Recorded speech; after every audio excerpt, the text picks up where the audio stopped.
Halo, berjumpa lagi dengan saya Julian Pahit Alam, A11 2013-07702, yang akan mempresentasikan tentang error handling pada IMK.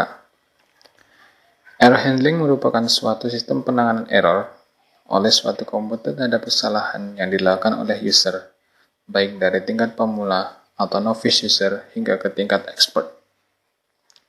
Ada beberapa kesalahan yang sering dilakukan oleh user. Yang pertama, mistake.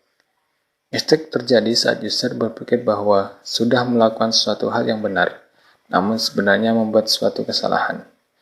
Misalnya, membuka file yang tidak ada, salah memasukkan nilai atau memasukkan angka yang tidak diizinkan, atau salah mengartikan icon atau menu tertentu. Yang kedua, slip. Slip terjadi saat user melakukan kesalahan di luar kehendaknya, misalnya salah pengetikan, salah mengklik menu yang dipilih, lupa memasukkan data dari suatu file yang membutuhkan nilai, dan sebagainya. Kemudian tipe-tipe error.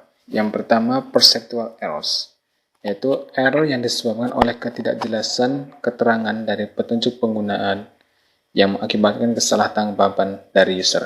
Misalkan, objek yang sama namun mempunyai arti yang berbeda. Ini dapat membuat user mensalahartikan tentang arti dari objek tersebut. Kemudian cognitive error, yaitu error yang disebabkan oleh kemampuan memecahkan masalah oleh user atau ketidakkonsekuenan pemerintah, kebanyakan konteks atau informasi status. Misalkan kebanyakan line of code sehingga membingungkan. Kemudian yang ketiga, motor error. Error yang disebabkan oleh ketidaksinkronan antara mata dan tangan serta kemampuan user. Misalkan kesalahan pengetikan yang diakibatkan mengetik terlalu cepat. Ada beberapa jenis error handling yang dapat digunakan untuk mengatasi beberapa error yang disebutkan di atas. Yang pertama, error handling yang digunakan untuk mencegah, yaitu prevention, yaitu untuk mencegah atau meminimalisir kesalahan user agar tidak jadi error yang lebih fatal pada suatu sistem atau software.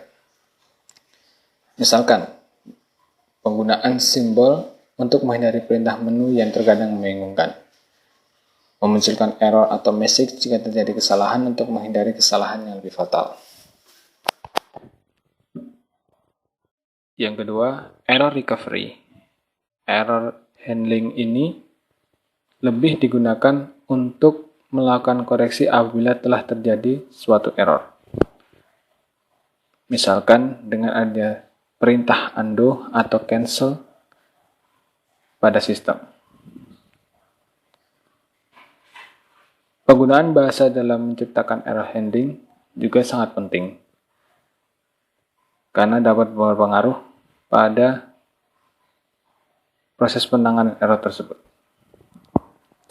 Misalkan, menghindari kata atau frasa seperti illegal, error, bad, karena hal ini dapat menyebabkan user berpandangan bahwa dirinya bodoh. Kemudian, menghindari kata-kata yang menyalahkan user. Yang ketiga, menggunakan bahasa yang mudah dimengerti. Yang keempat, menghindari kalimat imperatif atau perintah. Tujuannya agar user memiliki kesan sistem ini siap menyediakan apa yang user dibutuhkan. Misalkan, contoh kalimat enter data now dapat diganti menjadi can accept data when you ready. Demikian presentasi dari saya tentang error handling. Sampai jumpa pada presentasi selanjutnya.